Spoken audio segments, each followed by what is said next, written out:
Distillation is a third technique or third method for analytical technique to the separation of liquids in pure to pure form. क्या होता है ये? Distillation is an important method used to separate number one volatile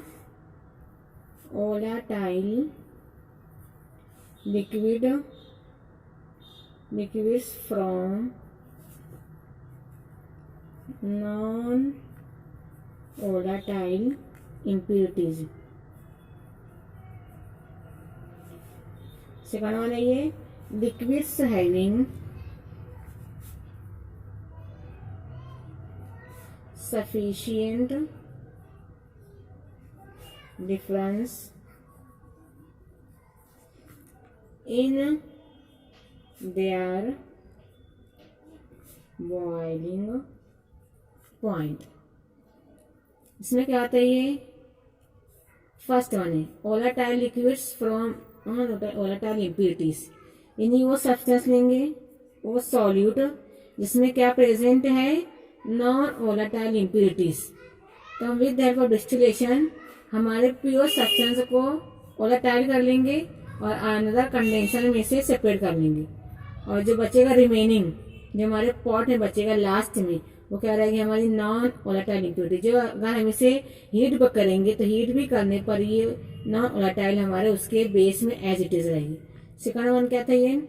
liquids having sufficient difference in their boiling points. अगर if we take two liquids, तो in two liquids में जो हम जिसको प्योर फॉर्म में सिलेक्ट करने हैं उसका बॉइलिंग पॉइंट लेस रहेगा और इसके अंदर जो इम्प्योरिटी प्रेजेंट है उसका बॉइलिंग पॉइंट क्या रहेगा? मोर रहेगा, मीन्स हाई रहेगा. तो जिसका बॉइलिंग पॉइंट लेस है हम इसे भी सेपरेट कर सकते हैं, जिसका बॉइलिंग पॉइंट हाई है हम इसे भी with help of distillation easily separate कर सकते हैं. टू टाइप्स होता है ये. अगर सब्सटेंस वोलेटाइल है तो विद हेल्प ऑफ डिस्टिलेशन में से सेपरेट कर लेंगे, और अगर उसका बॉइलिंग पॉइंट लेस है या ज्यादा है उसे भी हम with help of distillation easily separate कर सकते हैं. नंबर वन देखते हैं इसके अंदर सिंपल डिस्टिलेशन. इसमें क्या होता है ये? Liquids which boil without decomposition at atmospheric pressure are purified by the process of simple distillation. Means वो सब्सटेंस जो जिसे हम हीट करते हैं, जिसे हम बॉयल करते हैं, तो वो पर्टिकुलर कंपाउंड जिसे प्योर फॉर्म में कलेक्ट करने हैं वो ज्यादा हीट करने पर डिकम्पोज्ड ना हो. और if we increase the in presence of atmospheric pressure, means with help of simple distillation हम उस सब्सटेंस को डिस्टिल्ड और प्योर फॉर्म में प्रोड्यूस कर सकते हैं जो हीट करने पर और अंडर आवर एटमॉस्फेरिक कंडीशन और एट एटमॉस्फेरिक प्रेशर वो डिकम्पोज ना हो, वो ब्रेक ना हो. हम उस सब्सटेंस को with help of simple distillation easily pure form में सेपरेट कर सकते हैं. इन this process liquid is first converted into vapour. हमने क्या लिया है? वोलेटाइल रहता है ये. फर्स्ट जो रहेगा हमारे लिक्विड किस में कन्वर्ट होगा? वेपर में. अगेन हम इसे विद हेल्प ऑफ कूल, जब हम करते हैं लिक्विड को हीट तो ये वेपर में बनता है. अब जब हम इसे करेंगे कूल तो क्या हो जाएगा? ये वेपर अगेन कंडेंस हो किस में फॉर्म हो जाएगी? हमें लिक्विड फॉर्म में हमारा प्योर लिक्विड और प्योर सॉल्यूट या प्योर सब्सटेंस इजीली हम प्रोड्यूस कर सकते हैं with help of simple distillation. इस सिंपल डिस्टिलेशन के लिए हमें पहले एपरेटर्स को अरेंज करना पड़ता है. उस अरेंजमेंट में जिसे हम रखते हैं अंडर ऑब्जर्वेशन, उस सब्सटेंस को डालते हैं in round bottom conical flask में. अगर उसमें कंडेंसर लगाते हैं उसे उस तरह से अरेंज करते हैं तो देखते हैं हम इसका arrangement of the apparatus. Then the apparatus used for Simple distillation is shown in figure. It consists of round bottom flask fitted with a cork having a thermometer. The flask has a side arm through which it is connected to a condenser. The condenser has a jacket. The condenser has a jacket with two outlets, number 1 and number 2, through which water is circulated. The liquid to be distilled is taken in the round bottom flask fixed by clamp. The flask is placed in a water bath. हम इसको water bath में भी ले सकते हैं या इसे हम ले सकते हैं ऑयल बाथ में भी, या इसको हम रखते हैं with the help of sometimes इसे हम कहाँ केप्ट करते हैं, रखते हैं इसे वायर गॉस के ऊपर on a stand as shown in figure. Then the condenser is connected to a reservoir to collect the purified liquid. Care is taken that the bulb of the thermometer is just below the side arm. Side arm से ये क्या रहना चाहिए? Below of the round bottom flask. The flask is heated as the boiling point of the liquid is reached. It starts boiling and the vapors rises to the neck of the flask and pass through the side arm into the cooler part of the condenser, which is kept cool by circulating water through its jacket. The vapors condense and the liquid is collected in the reservoir. Simple है.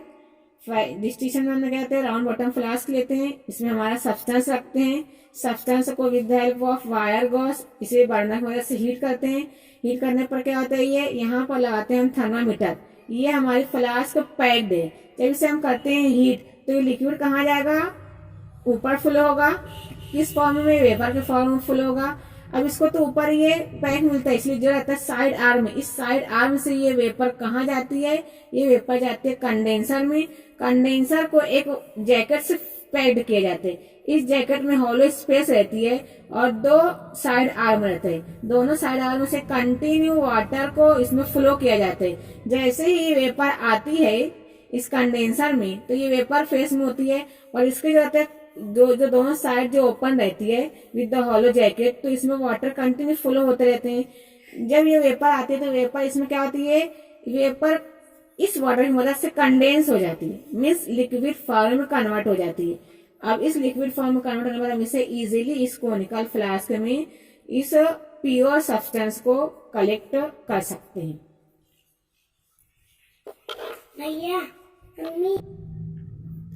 अब इसे हम लेते हैं with the help of example. इसमें 2 liquid लेते हैं. First liquid होता है हमारा एसीटोन जिसका बॉइलिंग पॉइंट रहता है 56 degree Celsius, and second one होता है वाटर जिसका रहता है बॉइलिंग पॉइंट 100 डिग्री सेल्सियस. दोनों को हम किस में फिल करते हैं, इस राउंड बॉटम फ्लास्क में. क्या हो जाता है इसका, ये जब acetone and water are 2 miscible liquids, जब हम करते हैं शेक करते हैं वाटर में एसीटोन तो ये कम्प्लीटली मिक्स्ड हो जाते हैं, मीन्स मिक्सेबल हो जाते हैं. हम डिस्टिंग्विश नहीं कर पाते कि इस राउंड बॉटम फ्लास्क में पार्टिकल्स वाटर का है या एसीटोन का है. हम इसे कंटिन्यू शेक करके रख देते हैं इस राउंड बॉटम फ्लास्क में. And avoid difference in their boiling points. कितना बॉइलिंग पॉइंट है एसीटोन का, 56 डिग्री एंड वाटर का 100 degree. When the mixture of acetone and water is heated and the temperature of the mixture reaches to 56 degree. हम इसे heat करते हैं, इसमें 56 वाला एसीटोन भी है और 100 डिग्री वाला क्या है, वाटर भी है. हीटिंग करने पर फर्स्ट जो जिसका बॉइलिंग पॉइंट कम रहेगा पहले वो किस फॉर्म में जाएगा, वेपर में कन्वर्ट होगा. जब एसीटोन कन्वर्ट होगा वेपर में, हम इसे easily with the help of condenser इस रिजर्वर में कलेक्ट कर लेंगे. अब 56 डिग्री होता है, 56 से 57 तक टोटल कंप्लीटली एसीटोन हम यहाँ कलेक्ट कर लेंगे. देन जैसे जैसे टेम्परेचर इंक्रीज होता है, टेम्परेचर राइजेस टू और reaches to 100 degree, then water becomes convert into vapour. और 100 डिग्री के बाद हम क्या कर सकते हैं, जब वाटर कन्वर्ट होता है वेपर में तो हम with the help of this condenser water को भी कलेक्ट कर सकते हैं। ये किसमें रहता है? ये सिंपल डिस्टिलेशन ये उन दो लिक्विड में रहता है, ये उन दो सब्सटेंस में रहता है जिसके बॉइलिंग पॉइंट में ज्यादा डिफरेंस रहे। क्योंकि एसीटोन का 56 डिग्री था और वाटर का 100 डिग्री था, दोनों में ज्यादा डिस्टेंस था, तो with help of this simple distillation हम उन दोनों लिक्विड को प्योर फॉर्म में सेपरेट कर लिए थे। बट अगर हमारे पास लिक्विड है, वो लिक्विड क्या होता है? ये लिक्विड 2 टाइप्स ऑफ लिक्विड लेते हैं, but both 2 types of liquid having nearly means less than plus minus 10 degree Celsius. Means अगर हमारे पास 2 सब्सटेंस होता है, उन सब्सटेंस में उनका बॉइलिंग पॉइंट उसमें सिर्फ 10 का फर्क होता है। फॉर एग्जाम्पल अगर यहाँ पर होता है 360 डिग्री एक लिक्विड का बॉइलिंग पॉइंट है और दूसरे क्या आता है 373 डिग्री, तो अब इन दोनों को हमें प्योर फॉर्म में सेपरेट करना है, प्योर फॉर्म में कलेक्ट करना है, तो इन दोनों के लिए हमें सिंपल डिस्टिलेशन मेथड को अप्लाई नहीं कर सकते। उसके लिए हमें यूज करना पड़ेगा fractional distillation. Fractional distillation, fractional means इसमें मोस्टली फ्रैक्शनेटिंग कॉलम इसे यूज किया जाता है, क्योंकि फ्रैक्शनेटिंग कॉलम की मदद से क्या होता है, ये फर्स्ट जिसका रहता है 363 डिग्री, तो ये इस कॉलम के जरिए हम इसे easily with help of condenser collect कर लेते हैं। और जैसे ही 363 होता है, हम फर्स्ट लिक्विड को सेपरेट करते हैं, और जब ये होता है 372 के करीब, तो 372 से यहाँ तक के 365 तक कंप्लीटली फर्स्ट लिक्विड हम कलेक्ट कर लेते हैं। और जब 365 से टेम्परेचर इंक्रीज होता है, कहाँ तक आता है? नियरली 372 तक, तो हमारा जो सेकंड रहता है कंपोनेंट जिसका बॉइलिंग पॉइंट कितना था 373, जैसे ही 373 होता है टेम्परेचर, तो फौरन सेकंड कंपोनेंट इस फ्रैक्शनेटिंग कॉलम से हम इजीली कलेक्ट कर सकते हैं। तो इस चीज को ध्यान में रखना है। सिंपल डिस्टिलेशन उन कंपोनेंट के लिए था, उस लिक्विड के लिए था जिसके बॉइलिंग पॉइंट में ज्यादा डिफरेंस था, बट फ्रैक्शनल किसके लिए? जिसके बॉइलिंग पॉइंट में बहुत कम डिफरेंस है, तो उसके लिए मोस्टली फ्रैक्शनल डिस्टिलेशन इस मेथड को यूज करना पड़ेगा। देखते हैं हम ये पूरा ये अरेंजमेंट है फ्रैक्शनल डिस्टिलेशन कॉलम का। फिर हम क्या देखते हैं, ये suppose we have mixture of 2 liquids लेते हैं, liquid A and liquid B, having a boiling points 360 degree, 363 kelvin और 373 kelvin respectively. A is more volatile and B is less volatile. As the mixture is heated, जैसे हम burner on करते हैं, vapors of A along with a little of B rise up and come in the contact with the large surface of the fractionating column. देखते हैं यहाँ पे vapors of B condense rapidly into the distillation flask. While passing through the fractionating column, there is an exchange between the ascending vapor and the descending liquid. The vapors of B are scrubbed off by the descending liquid. This makes the vapors rises in A. This process is repeated each time the vapors and liquid come in contact with the surface of fractionating column. Rising vapors become richer in A and escape through the fractionating column and reach to the condenser, while the liquid in the distillation flask is richer in B. The separated components are further purified by repeating the process. Mixtures of acetone, इसमें mostly हम example ले सकते हैं acetone जिसका boiling point 323 kelvin होता है, और Mithil alcohol जिसका बॉइलिंग पॉइंट 337 केल्विन होता है, एंड एसीटोन और बेंजीन इसका मोस्टली बॉइलिंग पॉइंट होता है 353 केल्विन। तो हम with help of this fractionating column in तमाम वोलेटाइल लिक्विड्स को इजीली सेपरेट कर सकते हैं। सिर्फ इस चीज को ध्यान में रखना है कि हम लेते हैं लार्जर फ्रैक्शनेटिंग कॉलम, देखते हैं कितना ज्यादा डिस्टेंस इसके अंदर, इस कॉलम में दोनों तो वोलेटाइल है, दोनों इजीली हो जाएगा, बट लेकिन due to this fractionating column, देखते हैं राउंड राउंड जो ये क्या है, ये फ्रैक्शनेटिंग कॉलम, यहाँ से ये वोलेटाइल होगा एंड देन दिस कंडेंसर से ये कंडेंस हो जाएगा, देन यहाँ से जब आती है वेपर तो यह कंडेंस होती है, हम इसे इजीली दिस अडॉप्टर की मदद से और दिस कोनिकल फ्लास्क में इजीली हम इसे सेपरेट कर सकते हैं। ये देखते हैं किस तरह फ्रैक्शनेटिंग कॉलम बनाया जाता है। देखते हैं ये इसका डिस्टेंस ये लंबा रहता है, बड़ा रहता है, क्योंकि जब दोनों वेपर फॉर्म में यहाँ पर जाएगा तो जो कंडेंसेशन फर्स्ट रहेगा वो फर्स्ट कंडेंस होगा। देखते हैं इसका भी ये इसके जिस तरह से इसे अरेंज किया जाता है। तो इस चीज को ध्यान में रखना है कि जिनके बॉइलिंग पॉइंट में ज्यादा डिफरेंस रहेगा तो उसे हम सिंपल डिस्टिलेशन से सेपरेट कर सकते हैं, बट जिसके बॉइलिंग पॉइंट में कम डिफरेंस रहेगा 7 डिग्री का, 10 डिग्री का, 11 डिग्री का, तो हम उसे उसके लिए मोस्टली यूज करना पड़ेगा फ्रैक्शनल डिस्टिलेशन, क्योंकि यहाँ पर ऐड होता है फ्रैक्शनेटिंग कॉलम। ये किसे क्या क्या कहेंगे, इसे फ्रैक्शनेटिंग कॉलम। इसका अरेंजमेंट इस तरह रहता है कि जो बनता है फर्स्ट वेपर वही इस कॉलम के बेसिस पे कंडेंस होगा और दूसरी वेपर इस कॉलम में से यहाँ पर नहीं जा सकती। तो ये होता है हमारा फ्रैक्शनल डिस्टिलेशन। अब इसी बेसिस पर देते हैं हम डिस्टिलेशन अंडर रिड्यूस्ड प्रोसीजर। कम वक्त में हम किस तरह से डिस्टिलेशन की मदद से हम प्योर सब्सटेंस को कलेक्ट कर सकते हैं, इसको देखते हैं हम। Next one,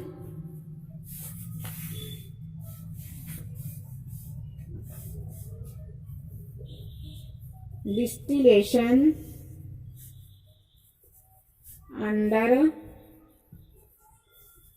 reduced pressure. जो प्रीवियस था वो हम किसमें था, वो under atmospheric condition, means atmosphere जितना प्रेशर था उसी प्रेशर में ही हमने इस चीज को अरेंजमेंट किया था, सिर्फ हमें टेम्परेचर को इंक्रीज और डिक्रीज करना पड़ता। बट इस डिस्टिलेशन में क्या होता है, ये होता है अंडर रिड्यूस्ड प्रेशर। यहाँ पर हमें प्रेशर को रिड्यूस करना पड़ेगा, कम करना पड़ेगा, किसके उससे एनवायरमेंटल प्रेशर से। देखते हैं liquids having very high boiling points और those which decompose on heating, means हम यहाँ प्रेशर को क्यों रिड्यूस कर रहे हैं, क्योंकि जब उस सब्सटेंस ऐसा रहता है जब जिसे हम हीट करते हैं क्या हो जाता है, वो ब्रेक हो जाते हैं, मीन्स टूट जाते हैं, क्या हो जाता है, डिकम्पोज हो जाते हैं। तो उस सब्सटेंस को हम with the help of this distillation under reduced pressure की मदद से प्योर कर सकते हैं। इसमें देखते हैं हम सॉल्वेंट एक्सट्रैक्शन। इसमें क्या होता है, ये इसमें मोस्टली रह जाता है when an organic substance is present in an aqueous solution. क्या लेते हैं, फर्स्ट वन ऑर्गेनिक सब्सटेंस किसमें लेते हैं, इन एक्वियस सॉल्वेंट में। तो इसे हम with help of solvent extraction easily extract कर सकते हैं, प्योर फॉर्म में प्रोड्यूस कर सकते हैं। देखते हैं ये this one is the solvent extraction. When an organic substance is present in an aqueous solution, it can be extracted from that solution by shaking it with an organic solvent in which the substance is more soluble. Continue shake करेंगे यहाँ तक कि substance मुकम्मल process में हल हो जाए, soluble हो जाए। The organic liquid should be immiscible. Always हमें ध्यान में रखना है कि जब लेते हैं हम ऑर्गेनिक कंपोनेंट, वो ऑर्गेनिक कंपोनेंट क्या होता है, ये इमिसिबल, गैर हल्क पज़ल होता है, किसमें, वाटर में, and able to form 2 layers. आप देखते हो पानी में अगर आप तेल को मिक्स करोगे, आप पानी लेते हो, वाटर लेते हो, उसमें आप डालते हो ऑयल, उसे कंटिन्यू कुछ देर तक शेक करते हो, फिर भी ज्यादा शेक करने के बाद भी वो जब हम उसे रख देते हैं स्टैंडिंग पोजीशन में तो हमें 2 लेयर नजर आती है ना। तो यार oil is nothing but our organic compound and water is nothing but our aqueous layer. Continue shake करेंगे, दोनों क्या हो जाते हैं, सेपरेट हो जाते हैं। Then in this process the solute distributes itself between two immiscible liquids from the aqueous phase and the solute gets extracted in the organic phase. ये क्या हो जाएगा, ये हमारा वाटर है ना, एक्वियस लेयर, ये कहाँ आ जाएगा, नीचे बॉटम में। क्यों आता है, क्योंकि वाटर की density as compare to organic compounds ज्यादा रहती, इसलिए बेस में क्या बैठ जाता है हमारा वाटर, ऊपर क्या रहता है हमारा organic compound. From the aqueous phase the solute gets extracted in the organic phase. Then extraction of compounds takes place based on the difference in solubility of compounds in two liquids. On shaking for a few times with small volumes of organic phase, most of the solute gets extracted into the organic phase. The organic solvent is then removed by distillation and the solute is collected. The solvent extraction process is important as it helps clean separation in short times. And if the solute is less soluble in organic phase, then the technique called continuous extraction is used, where the some amount of organic solvent is used repeatedly for extraction. This technique involves continuous distillation of the solvent within the same assembly. Thus, use of large quantity of organic solvent is avoided. Simple है. क्या होगा solvent extraction में, इस तरह की जो हमें flask दी जाती है, इसमें हम डालते हैं ऑर्गेनिक कंपोनेंट और लिक्विड और सॉल्वेंट, कंटिन्यू शेक करते हैं. हमें पता है ऑर्गेनिक ऑलवेज ऊपर रहेगा due to less density, aqueous medium water always base में रहेगा ड्यू टू हाई डेंसिटी. तो हम इसे कंटिन्यू शेक करने के बाद जैसे हम रख देते हैं स्टैंडिंग पोजीशन में, यहाँ पे हमारी लेयर बन जाएगी. इस लेयर को हम लेयर बनती है और यहाँ देते हैं हमें ओपनिंग. इस ओपनिंग से हम वाटर लेयर को और एक्वियस लेयर को सेपरेट कर सकते हैं. ये भी सिंपल मेथड है. मोस्टली इसके अंदर सॉल्वेंट को हम एक्सट्रैक्ट करते हैं.